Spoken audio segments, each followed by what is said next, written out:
Y esto que hace 2 años empezaba, y uno decía, mirá, hay un sindicato acá se manifiesta, el otro, que pin, que pan, y ahí entran a debilitar a los sindicatos del interior, y cuando querés acordar, mirá todo este pacochi en el que terminamos. Así que vamos a darle la bienvenida a Rudeber. Muy buen día, muchas gracias por atendernos.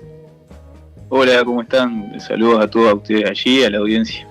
Bueno, veníamos charlando ya desde el principio también del programa y recordando que cada vez que te llamamos decimos lo mismo. ¿Hace cuánto tiempo que estábamos hablando? ¿Hace cuánto tiempo vos nos contabas esta solicitud de acompañamiento en salud mental y que hoy sea uno de los puntos de una asamblea nacional que se quiere plantear por no ser escuchados los trabajadores de la policía? Es como todo esto era evitable, se venía avisando de poder trabajar en estos temas y que hoy esté dentro de esta lista de 10, 11 puntos es muy fuerte también en el correr del tiempo. ¿Cómo están viviendo esta situación ustedes, Rudeber? Y contanos cómo llegan a este comunicado.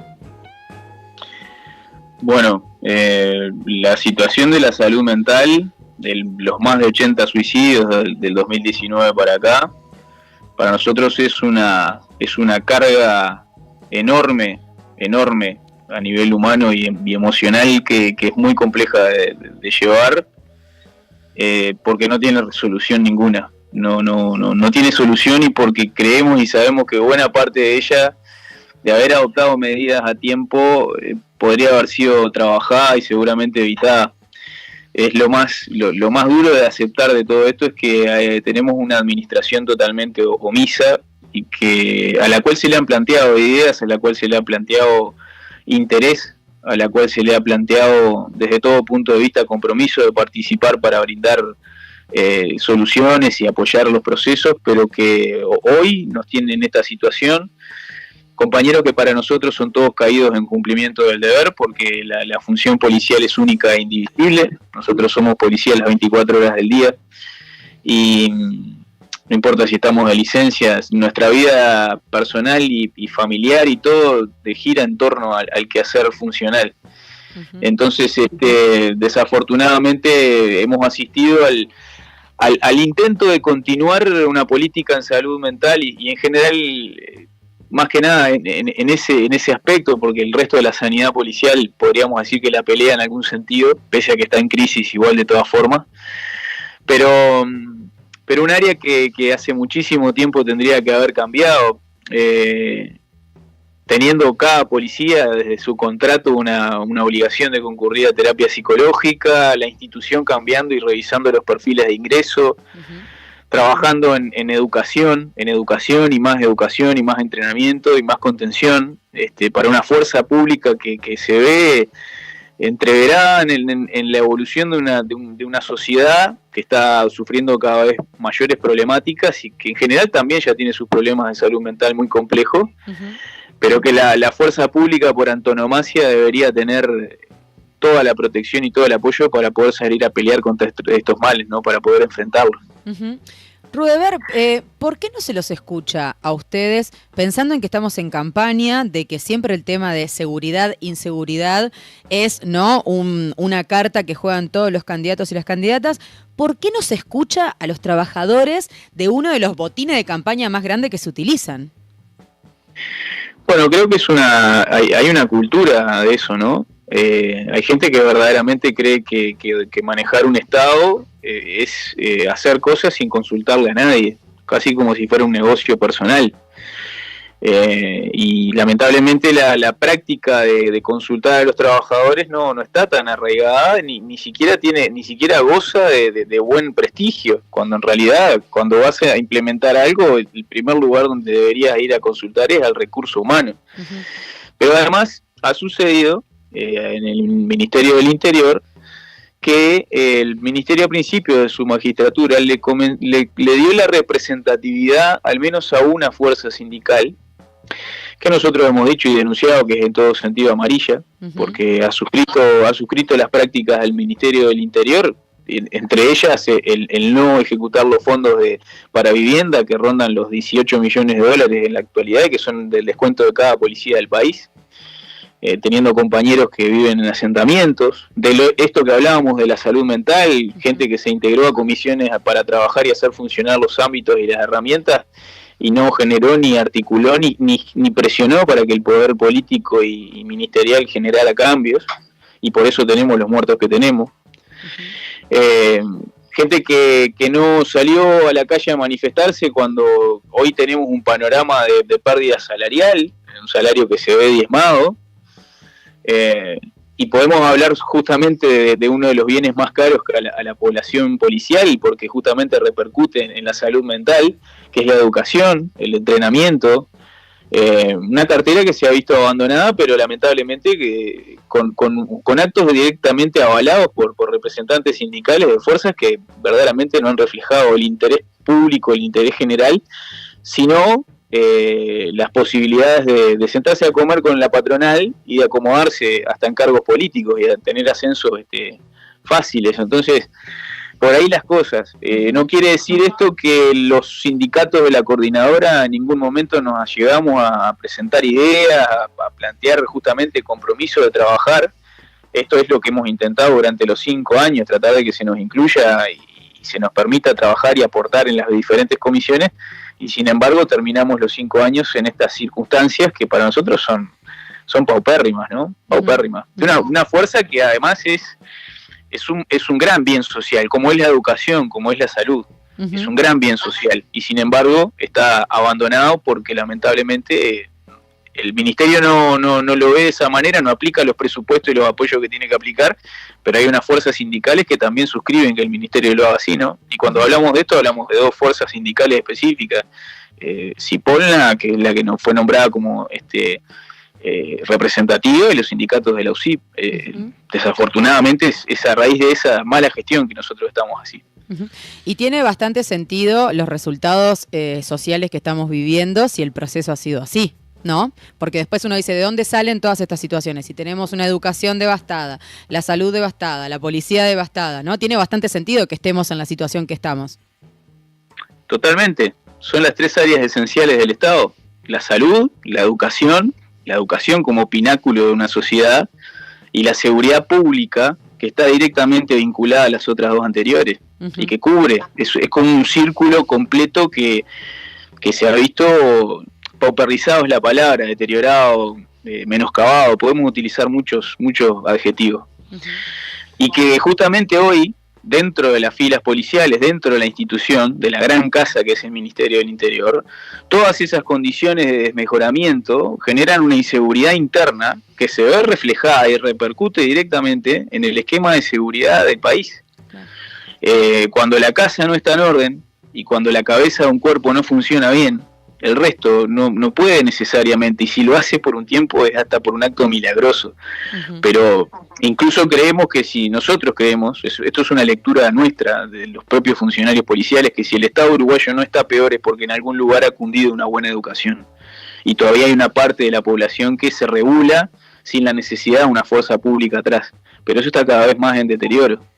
Entonces todas estas inseguridades que nosotros vivimos a nivel interno, inseguridades que vienen de la mano de esta última ley jubilatoria, que para nosotros es nefasta, del doble sistema de aporte, de la pérdida del sistema o el golpe letal que se le ha dado al sistema solidario en el cual nos encontrábamos inscriptos, ataca directamente a la vida de los activos y de los pasivos del Ministerio del Interior. La política acerca de las certificaciones médicas, que no observan un proceso de mejora del funcionario, sino que simplemente piden de él que esté bien o que se reintegre como pueda prestar servicio, pese a que su condición no sea la mejor y que los resultados puedan ser graves a nivel de lo que vuelca luego a la población, que es la depositaria de nuestro servicio.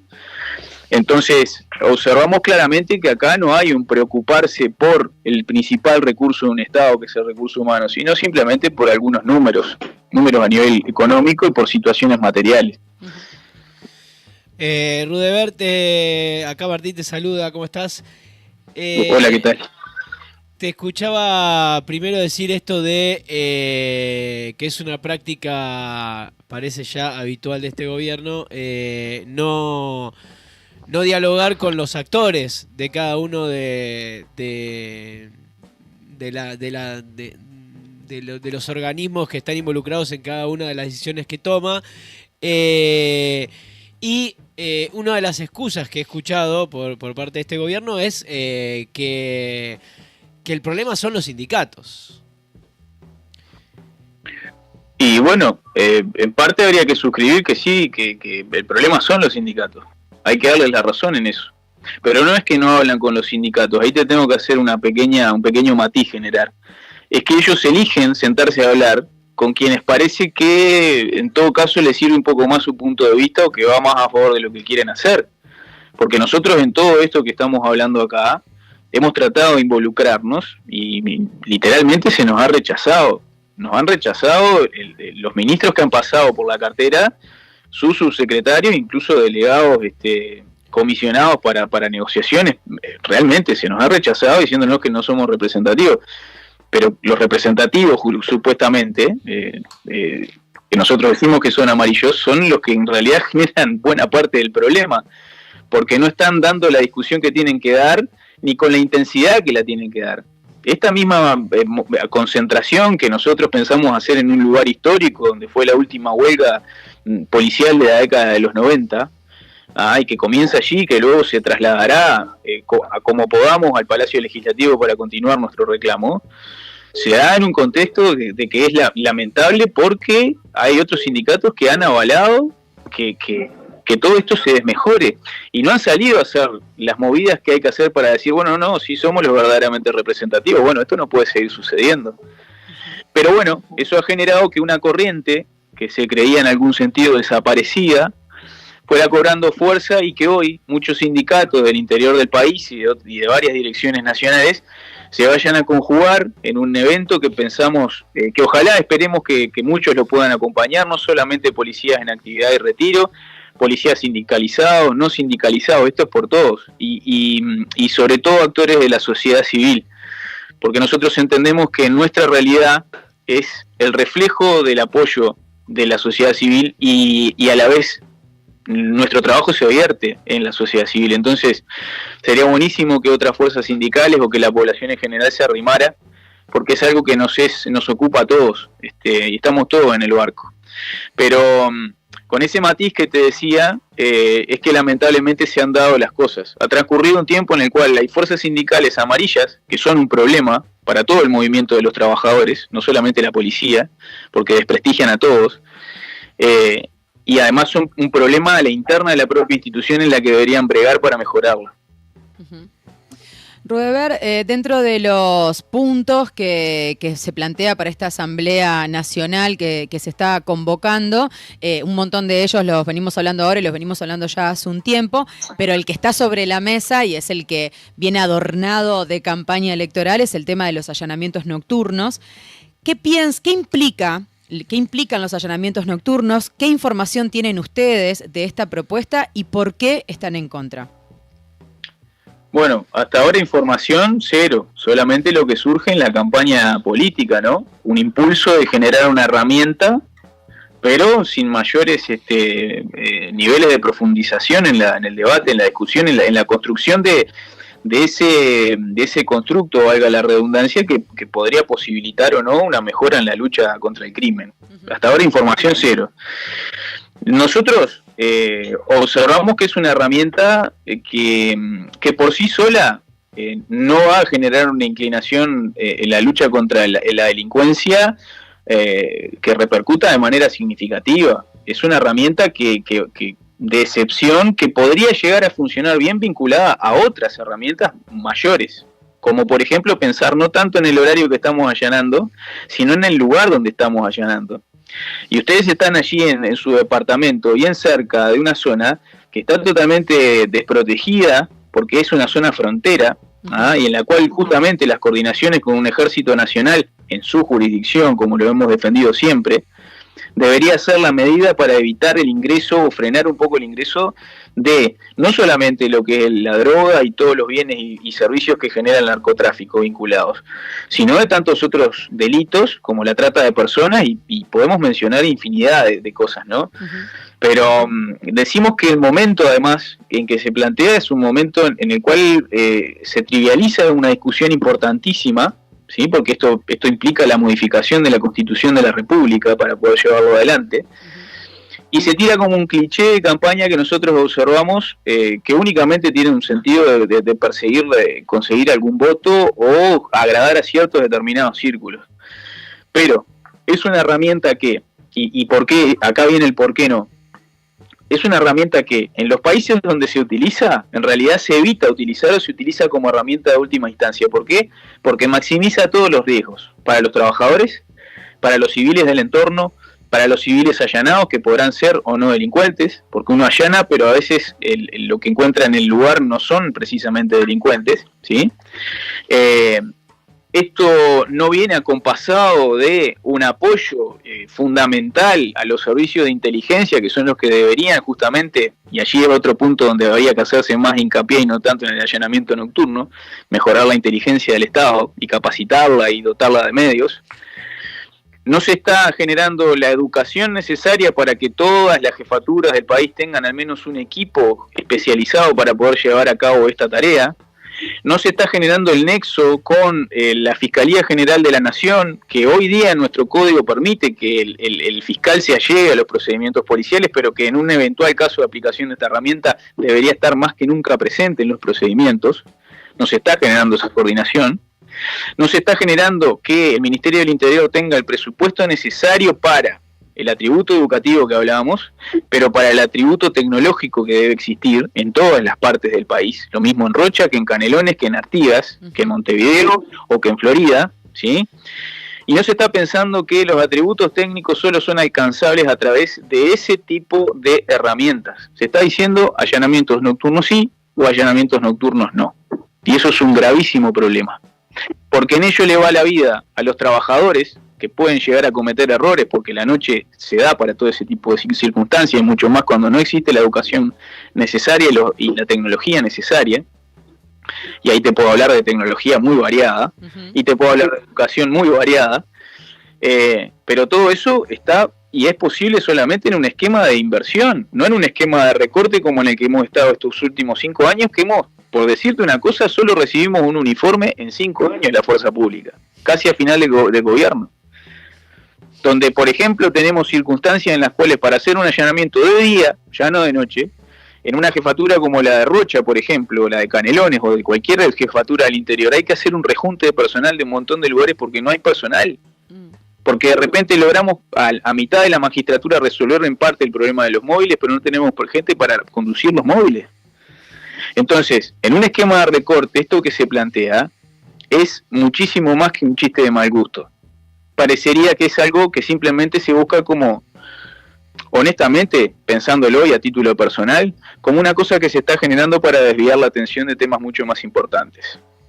Entonces nosotros como fuerza pública, como policía sindicalizado del Estado y como profesionales de la, entre comillas, porque tenemos miles de falencias, no podemos permitir que una discusión de tanta importancia se dé con la trivialidad que se está planteando. Rudeber, por último, lo escuchaba a Ricardo Cardoso, el presidente de SUPU, que decía que faltaba como voluntad política para combatir la delincuencia, pero parece que, por lo que se te escucha decir a ti, digamos, parece que más que voluntad política, pareciera que hay como una intención clara de no querer combatir la delincuencia, dejando sin recursos y sin amparo de ningún tipo a los efectivos policiales. Capaz que esta persona tiene algún dato que yo no manejo. Yo no me voy a meter en lo coloquial ni a decir cosas que de golpe después no tengo forma de fundamentar. Pero mirando a la interna de una institución pública como la Policía Nacional, que se ha visto tan recortada económicamente en tantas áreas y que no logra suplir aspectos básicos de mantener las unidades o tomar el personal que necesita, o de poner una cubierta a una camioneta, ¿sí? Seguramente es mucho más difícil combatir a una delincuencia que en una policía verdaderamente dotada de medios y de educación. Por ese lado capaz que puedo suscribir lo que plantea esta persona. No sé si el apellido es Cardoso o es González, pero no importa. Ahora, el problema es que incluso ellos, desde esa fuerza sindical que tú manifestaste, son uno de estos sindicatos amarillos que han suscrito las políticas del Ministerio del Interior y que teniendo supuestamente una masa social muy superior a la que tenemos algunos de la Coordinadora Nacional de Sindicatos Policiales, no plantaron bandera justamente para decir en cara y a la opinión pública lo que verdaderamente piensa. Al menos no lo hicieron en todo el periodo. Hacerlo ahora creo que también implica una situación de oportunismo político. Nosotros lo planteamos durante mucho tiempo y nos costó mucho tiempo organizarnos para poder llegar a este punto. Entonces, guay, ¿de dónde confluyen las opiniones y qué es lo que nosotros escuchamos? Yo no te voy a decir que nosotros somos carmelitas descalzas, que somos lo mejor del mundo, tenemos miles de errores, tenemos muchas cosas que son perfectibles, pero sí puedo dar fe de que los sindicatos de la Coordinadora Nacional de Sindicatos Policiales tuvimos 5 años intentando ingresar a esos ámbitos en los que ellos ya estaban y no pudimos. Y ellos estando permitieron que se nos murieran más de 80 compañeros, que el salario decayera, que no se entregara una vivienda y no se pusiera un ladrillo sobre otro, y que la policía sigue ingresando a la función, el policía sigue ingresando a la función como a principios del siglo XX, con cero educación y con una educación que escasea durante casi toda la carrera policial. Entonces, son cosas que tenemos que dejar bien claras para aclarar los tantos y saber quién habla y dónde habla y por qué habla. Rudeber, como siempre te agradecemos y valoramos un montón como un espacio comunitario también en un tema que nos involucra a todos, que siempre tengas un rato para poder charlar con nosotros, para poder verlo desde la perspectiva no solo a nivel nacional, sino también poder bajarlo a territorio y entender qué son estas cosas que saltan en campaña como adornos y títulos, qué implica y cuánto realmente se está haciendo por mejorar y transformar estas situaciones. Muchísimas gracias por estos minutos, quedamos en contacto como siempre y estaremos ahí expectantes de lo que pasa en la asamblea. Gracias a ustedes, siempre que quieran hablar, vamos a estar ahí. Son un gran espacio y su función es fundamental. ULMA.